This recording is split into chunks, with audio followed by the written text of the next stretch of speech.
Hai, halo, apa kabar? Assalamualaikum. Salam semangat untuk kita sekalian terus bersemangat mengisi hari-hari di keberlanjutan kehidupan kita. Semoga bahagia hari ini, bahagia kita sepanjang hari. Terus mendukung dan terus mendoakan timnas kita bisa meraih kesuksesan dan tak lama lagi akan menginjakan kaki di pentas sepak bola dunia, Piala Dunia seperti harapan kita.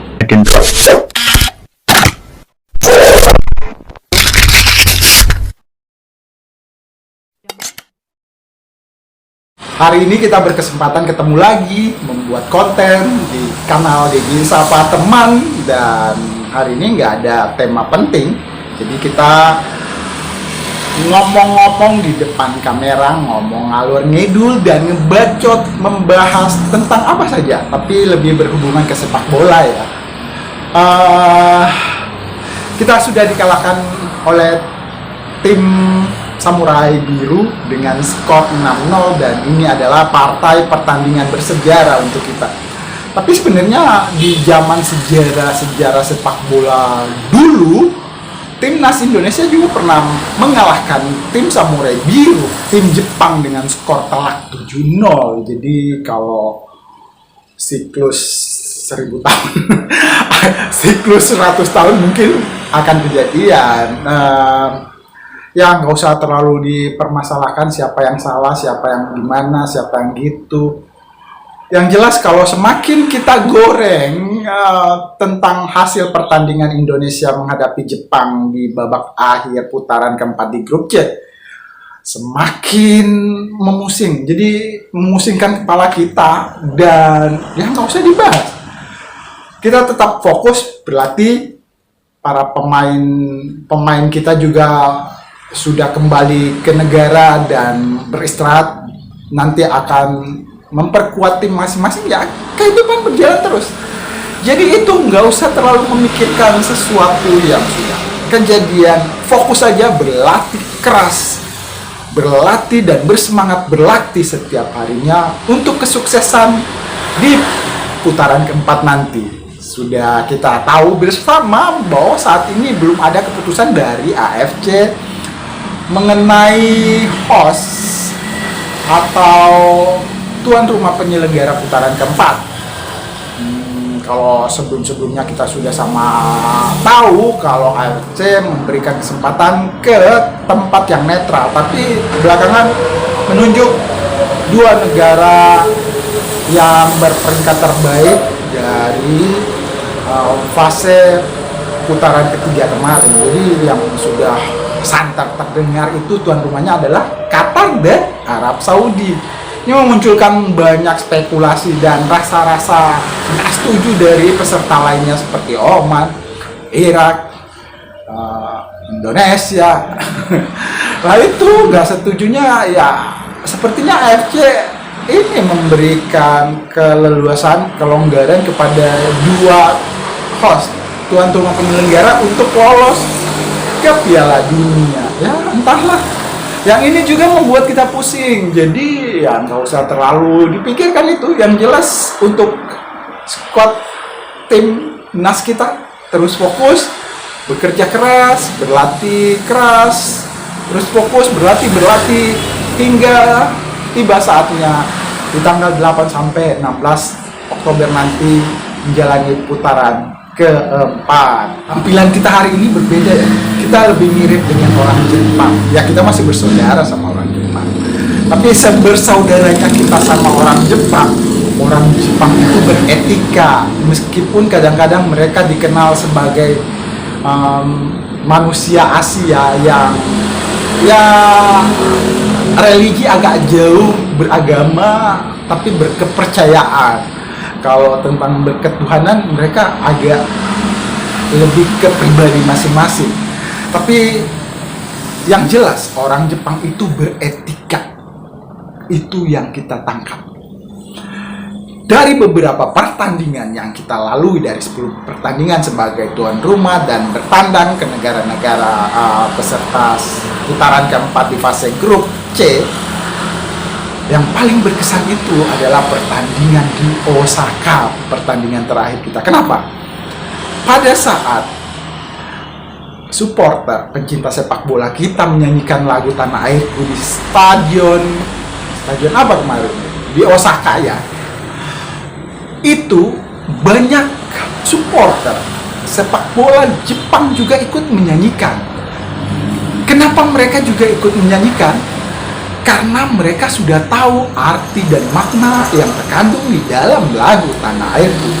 Bahkan pun lagu Tanah Airku sudah ditranslate dan dinyanyikan kembali di Jepang dengan bahasa Jepang. Nah, makanya ketika supporter Indonesia yang ini ya, di tribun di belakang gawang samping kanan, itu hampir sekitar 4.000 supporter Indonesia yang sempat juga membuat tifo koreo di sana, menyanyikan lagu Tanah Airku. Orang-orang Jepang bahkan bukan histeris, tapi lebih terkesima, sekaligus air mata ada yang berkaca-kaca mengikuti alunan suara dan ikut menyanyikan meskipun mereka nggak tahu arti. Tapi setelah ditranslate ke Jepang, pasti mereka mengetahui arti lagu Tanah Airku. Apa yang terjadi ketika fluit panjang dibunyikan? Karena kemarin waktu tandang ke Stadion Utama Gelora Bung Karno, kan sempat ada latihan yang pemain yang belum sempat dimainkan. Nah, disuruh atau didekati sama Kapten Timnas JICES untuk minggir karena ada ritual yang akan kita lakukan. Nah, para pemain Indonesia saat itu ya kalah dengan skor 4-0, mengelilingi bundaran as lapangan sepak bola di Stadion Utama Gelora Bung Karno dan menyanyikan lagu Tanah Air. Nah, dari situ mereka penasaran apa sih arti dari lagu Tanah Airku. Maka kemarin setelah fluit panjang ditiup oleh sang wasit, mereka para pemain tim Samurai Biru mendekati tribun tempat para supporter Indonesia dan melambaikan tangan, membungkukkan, dan mereka memberikan sesuatu yang gak bakal dilupakan baik supporter ataupun para pemain. Ya, itu namanya beretika. Ya, kalau kita lihat di mana-mana ya, sejak 20 tahun penyelenggaraan Piala Dunia, para fans Jepang biasanya setelah akhir pertandingan tim kesayangan mereka bermain, mereka nggak langsung pulang tapi memunguti sampah di tribun penonton. Dan itu juga terjadi waktu bertandang ke Stadion Utama Gelora Bung Karno. Nah, itu yang namanya beretika. Apa yang kita bisa dapat dari sini? Kita contoh, ini bagian dari belajar beretika. Meskipun Jepang pernah menjajah dan jadi mimpi buruk di zaman penjajahan dulu di negeri kita, tapi mereka meninggalkan banyak pelajaran untuk negara kita. Ya, salah satunya itu tentang kerja keras, semangat bekerja, semangat memberi yang terbaik di kehidupan. Nah, makanya tentang etika lagi. Ada cerita teman seorang muslim berkunjung ke negara Jepang. Di Jepang sudah ada banyak juga sih komunitas muslim di sana.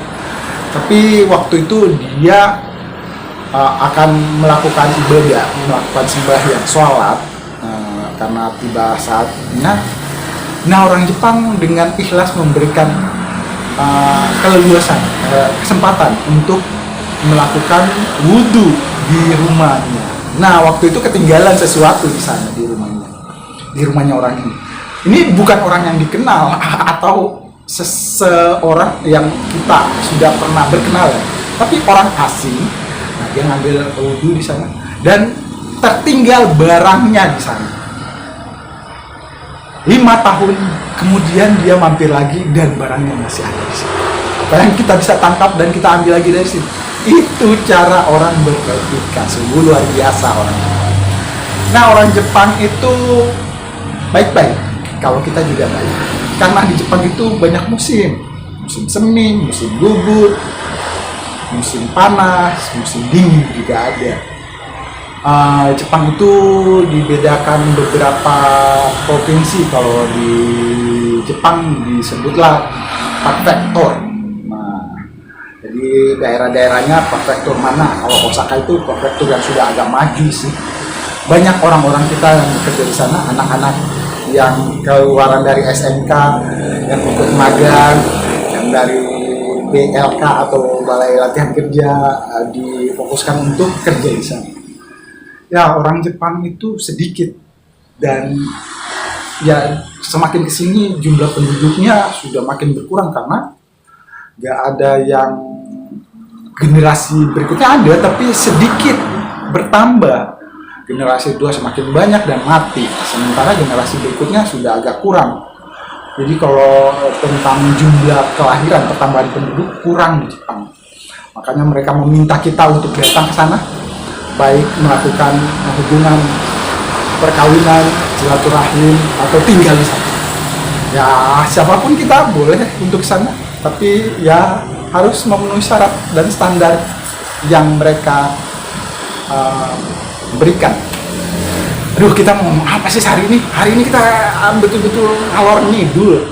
Tapi yang jelas pada saat pertandingan Indonesia lawan Jepang di Osaka, ada warga kita lainnya, Putri Aryan, juga datang ke Osaka dan memberikan hiburan. Banyak kesan ditangkap oleh warga Jepang ataupun di Osaka dengan penampilan dari Putri Aryan. Nah, hari ini kita melihat, kalau nggak kena pelanggaran hak cipta, kita akan melihat perform Putri Aryan di Osaka.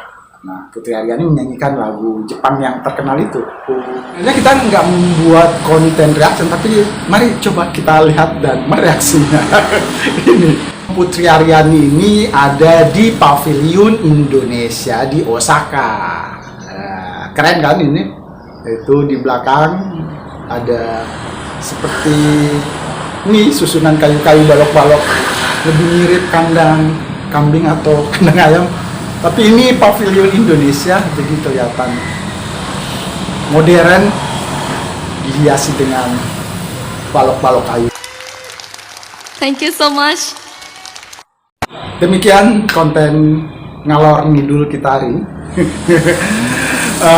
Dari Jepang, terima kasih sudah menyimak dan menyaksikan. Jepang.